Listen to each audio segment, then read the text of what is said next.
Oi, gente, tudo bem? Aqui é o Roberto Bassi, professor de Ética e Responsabilidade Socioambiental. Hoje, então, prosseguindo as aulas semipresenciais, as aulas através dos recursos tecnológicos, a gente vai falar hoje é o dia da quinta aula, né? O tema de hoje é responsabilidade socioambiental, tá certo? Então a gente vai abordar nesse contexto as necessidades humanas, como, o que elas são e como elas evoluem. Vamos falar um pouco sobre o conceito de capital natural, sobre sustentabilidade ambiental e a responsabilidade socioambiental das empresas. Tá certo? Não das empresas, da comunidade em geral.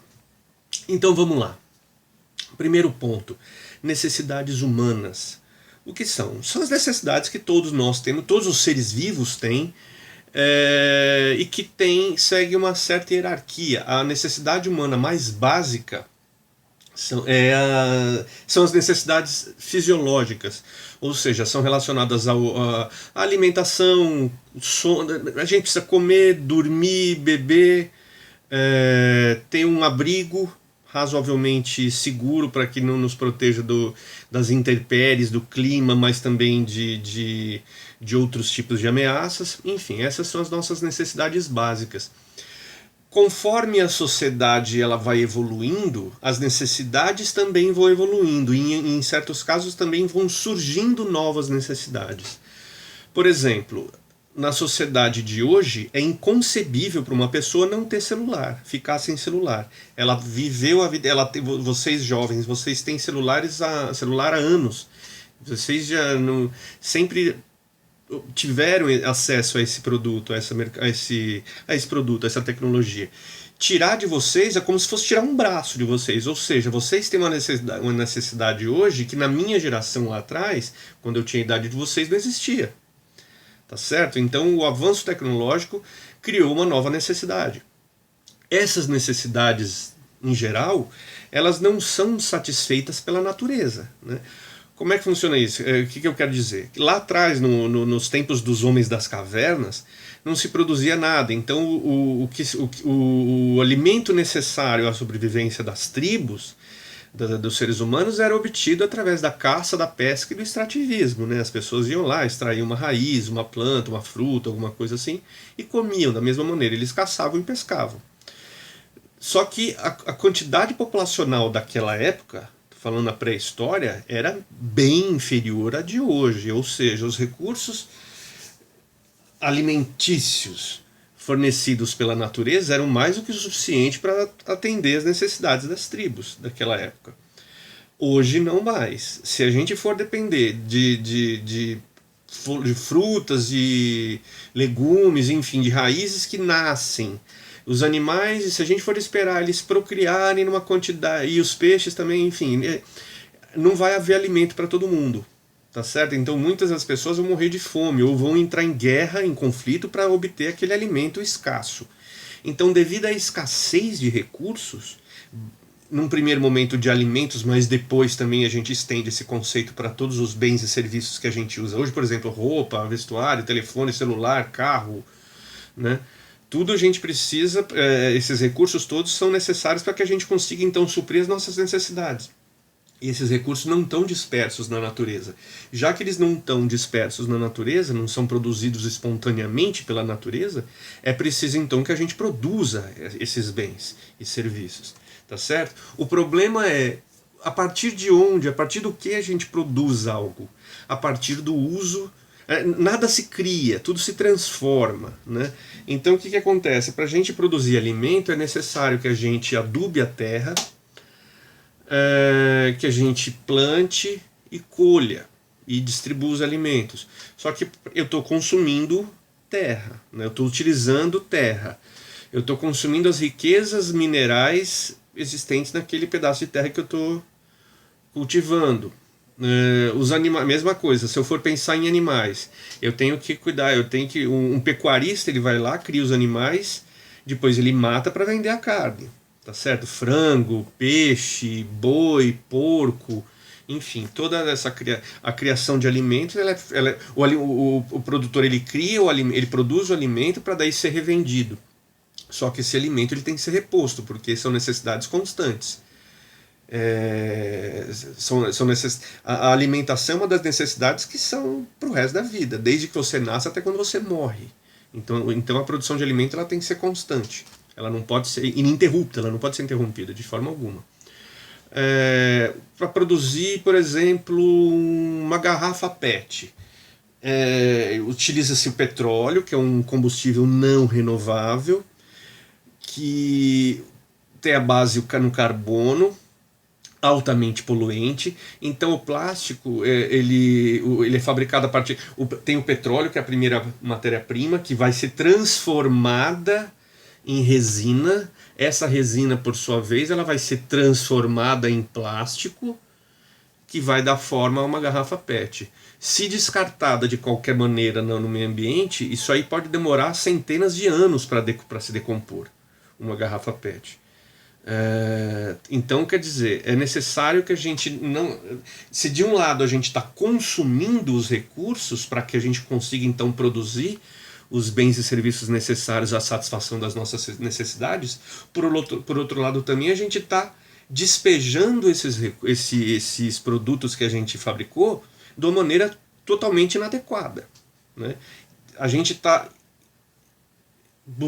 utilizando os recursos naturais e na devolução do produto a gente agride a natureza. Quer dizer, está tudo errado. É necessário mudar essa forma, né, de atuação. Não só por parte de empresas, mas também por nossa parte, cidadãos. Antigamente era normal você ver um cara jogando a bituca no cigarro no chão, uma lata de cerveja na rua, na calçada, uma lata de Coca-Cola. É tranquilo, pra quê? Né? Alguém vai limpar. Imagina, isso aí tem um alto... E se não limparem? Como é que faz?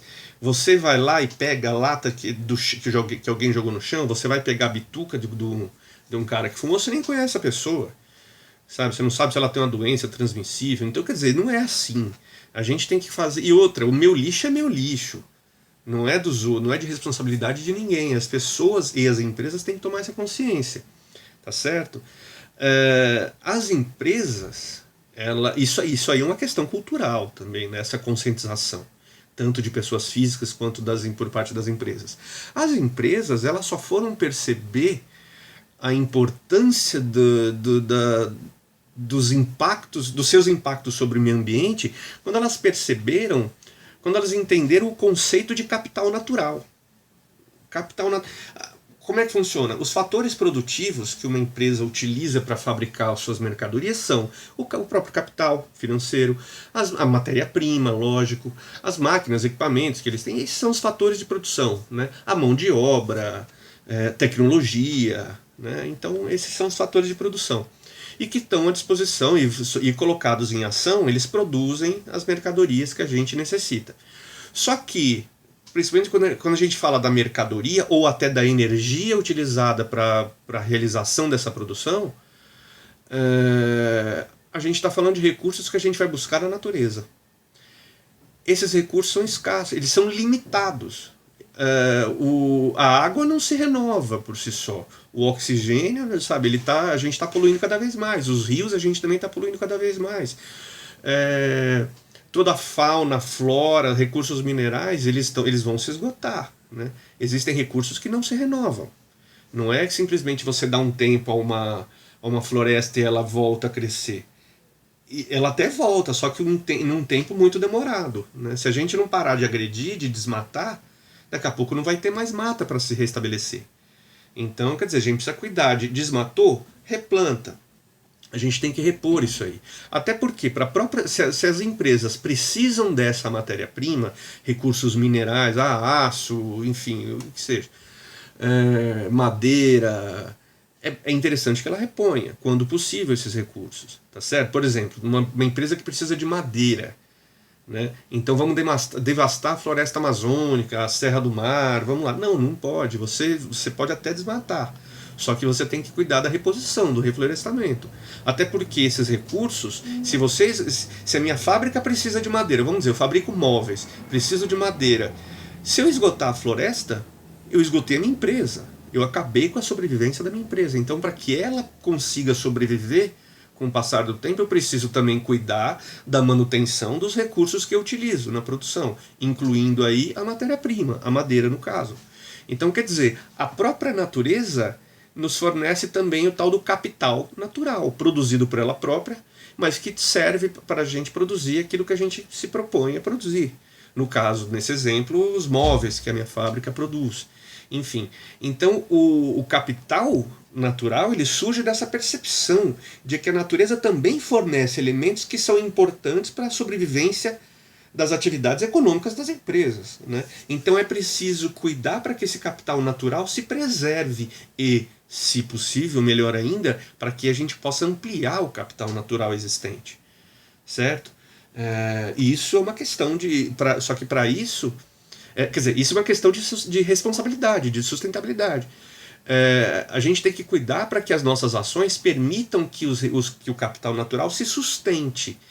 As nossas atividades têm que ser ambientalmente sustentáveis, né? Ou seja, eu até admito a possibilidade de você, em meio à sua atividade produtiva, ser obrigado a agredir, de certa forma, a natureza. Por exemplo, desmatando, eu preciso da madeira. Só que reponha isso. Então, quer dizer, é um recurso que a gente tem que cuidar para que ele seja reposto. A nossa exploração tem que ser sustentável, né? Tornando a exploração sustentável em termos ambientais, a gente também garante que a sobrevivência da nossa própria empresa também se mantenha, né? A gente consegue isso, tá certo? Então, esse conceito, é importante que a gente entenda que esse conceito de sustentabilidade significa consumir alguma coisa sem que a gente esgote a capacidade desse recurso ser consumido por uma outra pessoa, entendeu? No caso da responsabilidade ambiental, esse consumo sustentável, responsável, está ligado às questões ambientais de tudo que está em volta, né? Porque se eu acabar com a madeira, não estou acabando só com a madeira, que é o recurso vegetal. Eu estou mexendo com a fauna que vive dela, com os animais que exploram ela, estou mexendo com uma série de outras formas de vida do ecossistema ao redor, ali próximo a essa árvore que eu eliminei, a esse animal que eu eliminei, enfim. Tá certo? Então, a sustentabilidade ambiental ela tem a ver com a forma com que a gente age, né? A gente tem que agir, nós, pessoas físicas ou jurídicas, a gente tem que agir de uma maneira que garanta a sustentabilidade dos recursos, né? A gente precisa garantir a manutenção, a sobrevivência, a continuidade disso aí. Tá certo? A gente não pode simplesmente sair desmatando, sair acabando com o meio ambiente e achar que isso aí não tem consequências, porque tem, né? E a conta chega, tá certo? A gente tem há muito tempo o debate, quer dizer, há muito tempo não, há algumas décadas vem crescendo o debate sobre questões, por exemplo, como o aquecimento global, os efeitos sobre as calotas polares, sobre os níveis dos oceanos, o clima, tá certo? Então, quer dizer, e de que a poluição, de que forma que isso afeta a vida, não só a vida animal, geográfica, tudo, mas também a vida humana. É uma conta que custa caro e só que ela vai chegar. Os políticos, eles tendem a sempre jogar para o governo seguinte, para a gestão seguinte, alguma medida que seja de fato capaz de minimizar os impactos, até porque eles jogam para frente, porque medidas que vão ser capazes de minimizar os impactos das empresas em cima da natureza, em geral, grosso modo, vão impactar em investimentos, custos para as empresas, que teoricamente não vão ter retorno em termos de venda, né? É simplesmente um custo de readaptação do modo de produzir uma mercadoria, que vai ter como finalidade diminuir o grau de agressão dessa empresa sobre o meio ambiente. Mas no curto prazo não existe um retorno financeiro para isso. Pode ser que no longo prazo, sim, causando uma melhor impressão com relação à imagem da empresa, né? A opinião pública pode atribuir mais valor. Isso pode, inclusive, repercutir no valor das ações, ou até na propensão das pessoas a consumirem. De repente, poxa, eu vou comprar um produto de uma empresa que que agride o meio ambiente ou de uma empresa responsável em termos ambientais, que cuida da sustentabilidade? É dessa aqui que eu vou. Então, enfim, no longo prazo isso pode até trazer trazer bons resultados, mas no curto prazo não. Então, quer dizer, os políticos eles tendem a sempre adiar, sempre postergar isso aí. Mas é uma luta que, enfim, está cada dia mais em voga e o problema é, a conta vai chegar e vai chegar em breve, certo? O ideal, então, é que a gente tem que, então, tentar fazer com que as organizações, não só as organizações, mas também nós, pessoas físicas, a gente tem que cuidar por toda uma mudança cultural, né, no sentido de criar uma cadeia que seja capaz de uma cadeia de pessoas físicas e jurídicas que, em conjunto, adotem ações capazes de preservar esse capital natural. Não só o capital natural como meio de produção, como fator de produção, mas a própria natureza, os recursos naturais todos, certo? É uma mudança, isso exige uma mudança de comportamento. Não é fácil, não é do dia para a noite, mas, enfim, isso é necessário. Então, para que isso aconteça, é necessário que as empresas então elas coloquem em prática essas ações, que vão sempre ter como um dos principais focos a preservação do meio ambiente. Isso é fundamental. Bom, é importante que vocês tenham essa conscientização, né, que a gente preste atenção no que está sendo feito por parte das empresas. Nesse contexto, ao final eu vou mandar para vocês uns slides e lá no final vocês vão ver uma atividade que eu preparei. Eu pedi para que vocês fizessem um levantamento de uma empresa, em geral de grande porte, mas não importa, isso aí pode ser até uma pequena empresa, não tem problema nenhum. Mas eu quero que vocês pesquisem algumas ações, alguma empresa que tenha adotado ações voltadas à sustentabilidade ambiental e façam uma pequena apresentação. Tá certo? Preparem uma pequena apresentação para que vocês apresentem após o retorno das aulas presenciais. Tá certo? Vocês, assim como as demais atividades, vocês vão ter um tempo suficiente para preparar isso aí. E qualquer dúvida, estou por aqui. Tá certo? Então, obrigado, gente. Até mais. Se cuidem, fiquem em casa.